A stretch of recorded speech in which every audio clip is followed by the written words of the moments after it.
The Smallest Girl in the Smallest Grade, written by Justin Roberts, illustrated by Christian Robinson.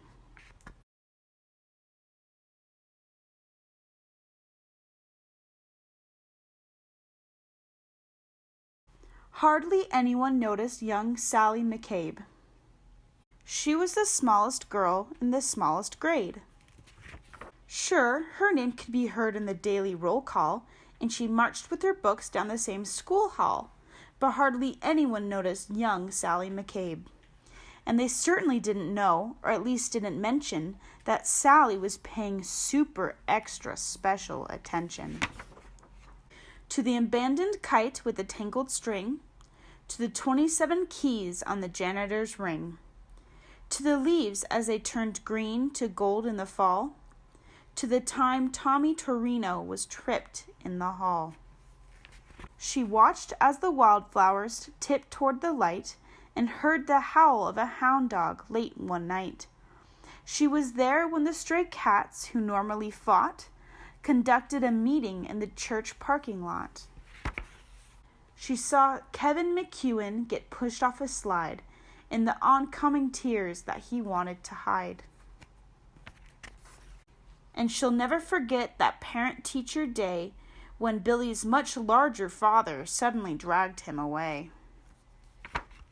But through all the mean words and all the cold stares, no one even noticed that Sally was there. And they certainly didn't know, or at least didn't mention, that Sally was paying super extra special attention.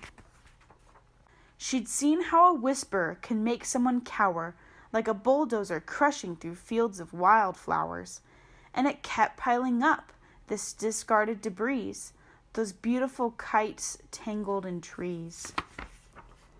So on February 3rd at 11:29, Sally stepped straight out of the lunchroom line.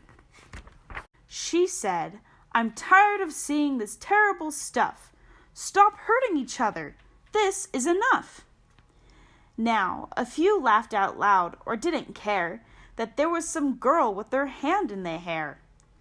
But then something super extra special happened that day, as Howard O. Henry suddenly set down his tray.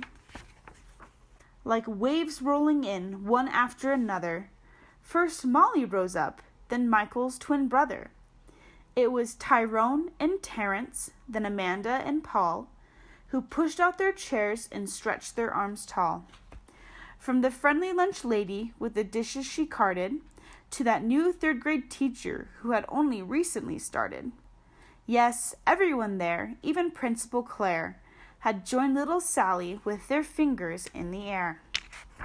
And though hound dogs were destined to howl at night, and most stray cat meetings would end up as fights, and kites would continue to get stuck in trees, they all felt for a moment like the janitor's keys, fastened together with a heavy steel ring that held all the secrets to unlock everything.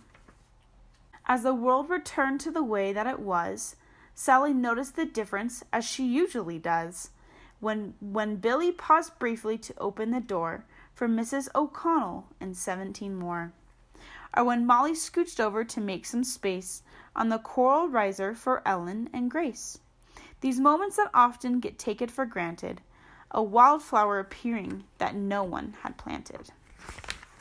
The swing soon resumed their rhythm and sway, and day turned to night, and night turned to day.